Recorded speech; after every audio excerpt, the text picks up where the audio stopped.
ত্রয়োদশ জাতীয় সংসদ নির্বাচনকে সামনে রেখে রাজনৈতিক অঙ্গনে বইছে নতুন হাওয়া। নির্বাচনী সমীকরণগুলো ক্রমেই স্পষ্ট হয়ে উঠছে।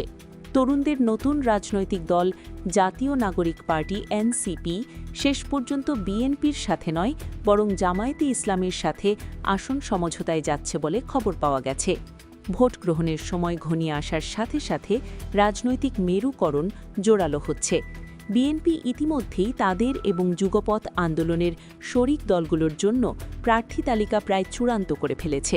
এতদিন গুঞ্জন ছিল এনসিপি বিএনপির সাথে জোট বা আসন সমঝোতা করবে, কিন্তু বিএনপির সাথে সেই আলোচনা আর এগোচ্ছে না, কারণ এনসিপির শীর্ষ নেতাদের আসনে বিএনপি ইতিমধ্যেই প্রার্থী ঘোষণা করে দিয়েছে। বর্তমান পরিস্থিতিতে জামায়াতে ইসলামের সঙ্গী হতে যাচ্ছে এনসিপি। গত বুধবার দুই দলের শীর্ষ নেতাদের মধ্যে অন্তত 2 দফা বৈঠক হয়েছে। বৈঠক সূত্রে জানা গেছে এনসিপি কমপক্ষে 50টি আসন চায়, অন্যদিকে জামায়াতে ইসলামী 30টি আসন ছাড়ার বিষয়ে আলোচনা করেছে।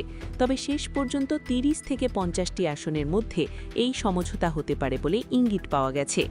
আসন সমঝোতের পাশাপাশি সংস্কার ও বিচার সহ বেশ কিছু মৌলিক ইস্যুতে দুই দলই একমত প্রকাশ করেছে। এনসিপির বর্তমান জোট সঙ্গী এবি পার্টি এবং রাষ্ট্র সংস্কার আন্দোলনও এই প্রক্রিয়ার সাথে থাকতে পারে বলে জানা গেছে। এনসিপির যুগ্ম আহ্বায়ক সারোয়ার তুষার জানিয়েছেন, বিভিন্ন রাজনৈতিক এজেন্ডা নিয়ে অভ্যন্তরীণ এবং অন্যান্য দলের সাথে আলোচনা চলছে। খুব দ্রুতই জোট বা আসন সমঝোতার বিষয়টি আনুষ্ঠানিকভাবে ঘোষণা করা হবে। নির্বাচনের ঠিক আগ মুহূর্তে জামায়াত ও এনসিপির এই নতুন মেরুকরণ রাজপথের রাজনীতিতে কতটা প্রভাব ফেলবে তা এখন দেখার বিষয়।